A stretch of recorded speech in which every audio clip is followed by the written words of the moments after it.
Hello friends, मैं हूं स्वाति पांडे और आज हम लोग देखने वाले हैं सीडीपी यानी बाल विकास के कुछ प्रश्नों को जो कि 13 जनवरी 2023 को पूछे गए थे। देखिए, अगर आप सीटेट 2023-24 की तैयारी कर रहे हैं तो आपके लिए बहुत ज़्यादा जरूरी हो जाता है कि आप अधिक से अधिक प्रीवियस ईयर क्वेश्चन पेपर को सॉल्व करें ताकि आपको पता चल सके कि आखिर प्रश्न किस तरह से पूछे जाते हैं। साथ ही अगर आप इसका PDF चाहते हैं तो इस वीडियो के डिस्क्रिप्शन में टेलीग्राम चैनल का लिंक दिया गया है, आप वहां जाकर डाउनलोड कर सकते हैं। और अगर लैंग्वेज का प्रॉब्लम है यानी कि आपको ये PDF इंग्लिश में चाहिए तो क्वेश्चन इंग्लिश में भी दे दिए जाएंगे उसी चैनल पर, तो आप जाकर उसे ज्वाइन कर लें। चलिए शुरू करते हैं आज की क्लास को। देखिए, इससे पहले की क्लास में हमने 15 नंबर क्वेश्चन तक सॉल्व कर लिया था और आज हम लोग 16 से देखेंगे। प्रश्न संख्या 16 है, समावेशी शिक्षा का दर्शन। ऑप्शन फर्स्ट है बहिष्करण के सभी आचरण को प्रोत्साहित करेगा। सेकंड है का आधार विद्यार्थियों को उनकी योग्यता के आधार पर पृथक स्कूलों में शिक्षित करना है। थर्ड है केवल उन्हीं बच्चों तक सीमित है जो दृष्टिबाधित व श्रवण बाधित हैं। और फोर्थ है अपवर्जन की सभी नीतियों व आचरण को चुनौती देता है। देखिए, समावेशी शिक्षा में सभी बच्चों को एक साथ मिलाकर शिक्षा दी जाती है, उनका बहिष्कार नहीं किया जाता, न ही उनकी योग्यता के आधार पर कि किस बच्चे का मार्क्स अच्छा आया है तो हम उसे रखेंगे और जिसका नहीं आया उसे नहीं रखेंगे, तो ऐसा कुछ भी नहीं है। और यह भी नहीं है कि केवल दृष्टिबाधित और श्रवण बाधित बच्चों को ही रखेंगे, इसमें सभी बच्चों को समावेशित किया जाता है, समावेशी रूप से शिक्षा दी जाती है। इसलिए ऑप्शन फोर्थ इसका सही आंसर होगा। अगला प्रश्न है, एक विविध कक्षा कक्ष में जिसमें विभिन्न योग्यता वाले विद्यार्थी हैं, एक शिक्षिका को ऑप्शन फर्स्ट है सबके लिए एक जैसा शैक्षिक शिक्षा शास्त्र अपनाना चाहिए। सेकंड है सीखने सिखाने के लिए विविध सामग्री का इस्तेमाल करना चाहिए। थर्ड है शिक्षक केंद्रित शिक्षण करना चाहिए। और फोर्थ है परीक्षाओं को और केंद्रित शिक्षण करना चाहिए। तो परीक्षा केंद्रित नहीं होना चाहिए, शिक्षक केंद्रित नहीं बल्कि बाल केंद्रित होना चाहिए। तो विविध कक्षा कक्ष में क्या करेंगे कि विविध सामग्री का जो भी अन्य TLM है उसका यूज करेंगे, इसलिए ऑप्शन सेकंड इसका सही आंसर होगा। अगला प्रश्न है, वह विद्यार्थी जिन्हें ध्यान न्यूनता अति क्रियाशीलता विकार है के अनुकूल पद्धति कौन सी है। देखिए, ऑप्शन फर्स्ट है विद्यार्थियों को खड़े होकर कार्य करने की अनुमति देना। सेकंड है कार्य को छोटे टुकड़ों में बांटना। थर्ड है कक्षा कार्य को पूरा करने के लिए सख्त समयावधि तय करना। और फोर्थ है एक समय पर एक कार्य देना।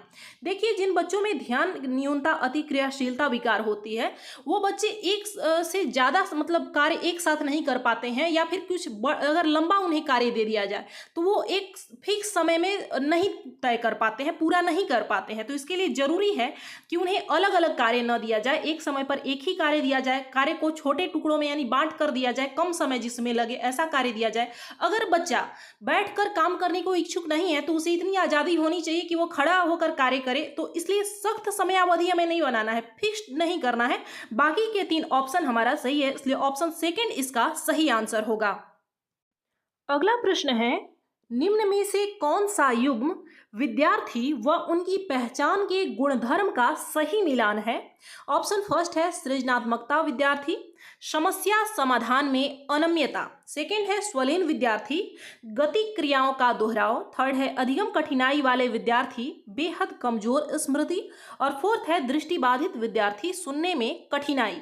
इसमें सही कौन सा है ये हमें मिलान करना है। दृष्टिबाधित जिन्हें छात्रों को दिखाई नहीं दे रहा है उन्हें सुनाई भी नहीं देगा ऐसा नहीं है, उनमें देखने में प्रॉब्लम होगा ना, सुनने में क्या कठिनाई है ऐसा नहीं है। साथ ही अधिगम कठिनाई वाले यानी लर्निंग डिसेबिलिटी वाले जो स्टूडेंट हैं उनमें बेहद कमजोर स्मृति हो, उनकी स्मरण क्षमता कमजोर होती है, ऐसा कहाँ लिखा है, ऐसा तो बिल्कुल भी नहीं है।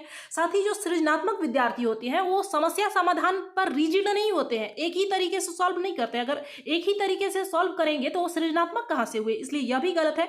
ऑप्शन सेकंड इसका सही आंसर है। जिन विद्यार्थियों को स्वलीनता विकार है यानी ऑटिज्म है वो गति क्रियाओं को, एक ही क्रिया को बार बार दोहराते हैं, इसलिए ऑप्शन सेकंड इसका सही आंसर है। प्रश्न संख्या 20 है, एक शिक्षिका विद्यार्थियों में सृजनात्मकता को कैसे बढ़ावा दे सकती है। ऑप्शन फर्स्ट है अपसारी प्रवृत्ति वाले प्रश्न पूछकर। सेकंड है विद्यार्थियों के असामान्य उत्तरों के प्रति संवेदनशील व लचीले होकर। थर्ड है एकमात्र सही उत्तर को प्रोत्साहित करके। और फोर्थ है अनम्य निर्देश का पालन करने के लिए। अनम्य का मतलब रिजिड होता है। सृजनात्मकता को जब बढ़ावा देना है तो केवल यह नहीं कहेंगे कि बस इसी तरीके से क्वेश्चन को सॉल्व करना है या फिर केवल यही उत्तर होना चाहिए, ऐसा प्रश्न भी उन्हें नहीं देंगे। इसलिए ऑप्शन थर्ड और फोर्थ हमारा गलत है, फर्स्ट सेकेंड सही होगा, इसलिए ऑप्शन फर्स्ट इसका सही आंसर है। अगला प्रश्न है सीखने को प्रभावशाली बनाने के लिए विषय वस्तु को, ऑप्शन फर्स्ट है व्याख्यान विधि से प्रस्तुत किया जाना चाहिए। सेकंड है विद्यार्थियों के निजी जीवन के अनुभवों से जोड़ा जाना चाहिए। थर्ड है विभाजित टुकड़ों में प्रस्तुत किया जाना चाहिए। और फोर्थ है बेहद चुनौतीपूर्ण होना चाहिए जिससे वह विद्यार्थियों को सीखने के स्तर से बहुत ज्यादा हो। अब ऐसा भी नहीं देना चाहिए कि विद्यार्थी सीख ही ना सके, इतना ऊंचे स्तर का प्रश्न भी नहीं देना चाहिए। इसलिए इसका ऑप्शन सेकंड सही आंसर होगा। ऐसी चीजों से सिखाइए, इस विषय वस्तु को शामिल कीजिए जो कि उनके निजी जीवन के अनुभवों से जोड़ सके, जिसका वो यूज करके सके, जिसे अपने माइंड में वो कनेक्ट कर सके अपने रियल लाइफ से। इसलिए ऑप्शन सेकंड इसका सही आंसर होगा। अगला प्रश्न है कथन ए, शिक्षक को बच्चों को उनकी आवाज खोजने में मदद करनी चाहिए व उनकी जिज्ञासा को पोषित करना चाहिए। चीजों को करके देखना, सवाल पूछना, जांच पड़ताल करना। तर्क दिया गया है सीखना समझ बनाने की प्रक्रिया है, न कि पुस्तकीय ज्ञान के ज्यों के त्यों पुनर्रूपित करने का कौशल। सही विकल्प का चयन करना है।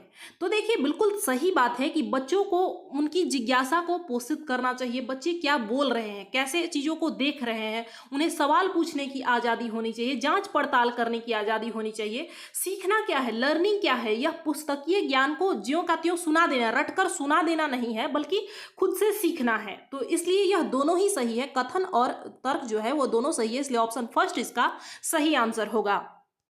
अगला प्रश्न है एक संरचनावादी शिक्षिका, ऑप्शन फर्स्ट है को उदाहरण व गैर उदाहरण दोनों देने चाहिए। सेकंड है को केवल उदाहरण देने चाहिए। थर्ड है को संप्रत्ययों के पुष्टिकरण के लिए केवल गैर उदाहरण देने चाहिए। और फोर्थ है को कक्षा में उदाहरण व गैर उदाहरण दोनों नहीं देने चाहिए। तो देखिए एक संरचनावादी शिक्षिका को उदाहरण और गैर उदाहरण दोनों ही देने चाहिए जिससे बच्चा अच्छे से समझ सके, इसलिए ऑप्शन फर्स्ट इसका सही आंसर होगा। अगला प्रश्न है डैश विद्यार्थियों को खुद पर विश्वास रखने और मेहनत करने के लिए अभिप्रेरित करते हैं। ऑप्शन फर्स्ट है शर्मिंदगी और निराशा। सेकंड है भय और उत्कंठा। थर्ड है यह मान्यता की क्षमता अटल है और अनियंत्रणीय है। फोर्थ है यह मान्यता की क्षमता वार्षिक और नियंत्रणीय है। देखिए शर्मिंदगी और निराशा अगर बच्चों में होगा तो वो कैसे मेहनत करने के लिए मोटिवेट होंगे, कैसे अभिप्रेरित होंगे। भय भी अगर होगा तब भी नहीं हो पाएगा। और अगर वह मानेंगे कि उनकी क्षमता अटल है यानी उससे बढ़ नहीं सकती है, चाहे वो कितना भी प्रयास कर लें, तब भी वो खुद को मोटिवेट नहीं कर पाएंगे। इसलिए ऑप्शन फोर्थ इसका सही आंसर होगा। जब वो मानेंगे कि हमारी क्षमता बढ़ सकती है और हमारे नियंत्रण में है, इसे अगर हम लोग मेहनत करेंगे, विश्वास करेंगे तो हो सकता है, इसलिए ऑप्शन फोर्थ इसका सही आंसर है। अगला प्रश्न है शिक्षक छात्रों की शिक्षण अधिगम प्रक्रिया शुरू करते समय उनके पूर्व ज्ञान का आह्वान करने के लिए कुछ गतिविधियां कराती हैं। इन क्रियाकलापों के संदर्भ में क्या सही नहीं है, पूछा गया है कि क्या सही नहीं है। ऑप्शन फर्स्ट है यह छात्रों में जानकारी का जुड़ाव एवं संबंध बनाने में सहायक है।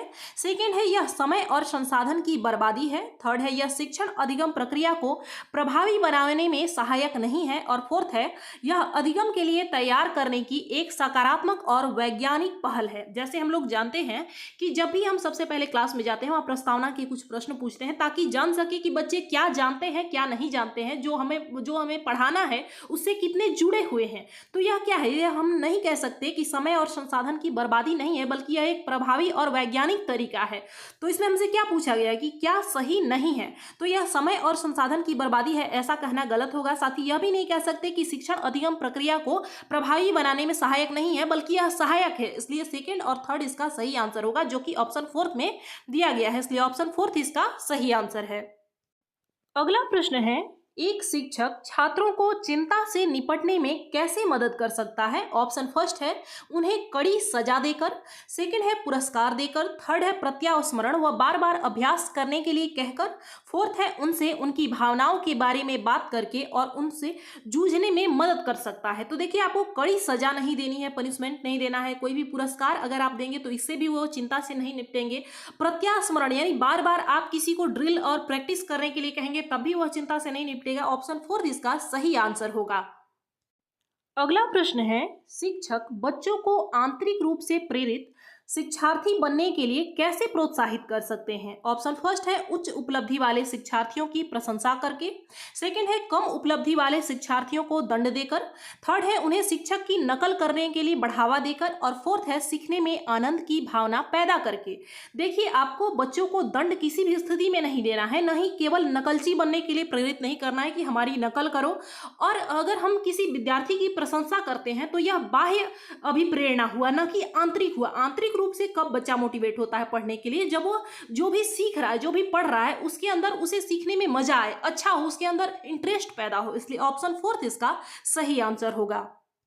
अगला प्रश्न है, जब अफर अपने माध्यमिक कक्षा के विद्यार्थियों से प्रश्न करता है, आज अपने आप कैसे सीखते हैं, इसके बारे में क्या सीखा? आज अपने आप कैसे सीखते हैं, इसके बारे में क्या सीखा? तो वह कौन से कौशल प्रोत्साहित कर रहा है? ऑप्शन फर्स्ट है अनुबंधन, सेकंड है अनुकरण, थर्ड है स्मरण व प्रत्याहार, और फोर्थ है अधिसंज्ञान, जिसे मेटाकॉग्निशन भी कहते हैं। तो इसका जो सही आंसर हो जाएगा वो है हमारा ऑप्शन फोर्थ, क्योंकि हमने किसी भी चीज को कैसे सीखा, यह पूरा प्रोसेस क्या था, इसके बारे में हमने क्या जाना, यह क्या है, सीखने के बारे में सीखना ही अधिसंज्ञान है, मेटाकॉग्निशन है। इसलिए ऑप्शन फोर्थ इसका सही आंसर होगा। अगला प्रश्न है, कथन ए, एक शिक्षिका अपने विद्यार्थियों के साथ साझा करती है कि किस तरह समस्या समाधान के सभी चरणों का पालन करके किसी समस्या का समाधान कैसे किया जा सकता है। तर्क है अपनी सोच को बोलकर विद्यार्थियों के साथ साझा करना एक प्रभावी शिक्षण कार्यनीति है। तो शिक्षिका जो है अपने अनुभव को अगर साझा करेगी कि कैसे समस्या समाधान का चरण अगर हम पालन करते हैं तो कैसे समस्या का समाधान कर सकते हैं, कैसे हमने किया अपने अनुभव के आधार पर, साथ ही अगर विद्यार्थियों से वो बोलकर साझा करती है तो यह प्रभावी है। इसलिए दोनों ही सही है, इसलिए ऑप्शन फर्स्ट इसका सही आंसर होगा। कथन और तर्क जो है वो दोनों ही सही है। अगला और अंतिम प्रश्न है, कथन ए, एक बच्ची की संवेगात्मक मनोस्थिति स्कूल में उसके प्रदर्शन को प्रभावित करती है। तर्क है संज्ञान व संवेग परस्पर संबंधित है। तो हम लोग जानते हैं कि जब हम इमोशनली अगर अच्छा फील कर रहे होते हैं तब हमारे यहाँ जो प्रदर्शन होता है किसी भी चीज़ को लेकर, कोई भी अगर हम काम करते हैं तो काफ़ी अच्छा होता है। क्यों? क्योंकि संज्ञान और जो संवेग है ये दोनों ही परस्पर संबंधित है। विकास के सभी जो आयाम है वे एक दूसरे पर निर्भर हैं, एक दूसरे से संबंधित है, उनका एक दूसरे पर प्रभाव पड़ता है। इसलिए ऑप्शन फर्स्ट इसका सही आंसर होगा। दोनों ही सही हैं, कथन भी सही है और तर्क जो आर दिया गया है ये दोनों ही सही हैं। तो फ्रेंड्स, आज के लिए बस इतना ही। अगर किसी भी प्रश्न में किसी भी प्रकार का किसी को डाउट हो तो आप हमें कमेंट करके पूछ सकते हैं। मिलते हैं अगली क्लास में। धन्यवाद।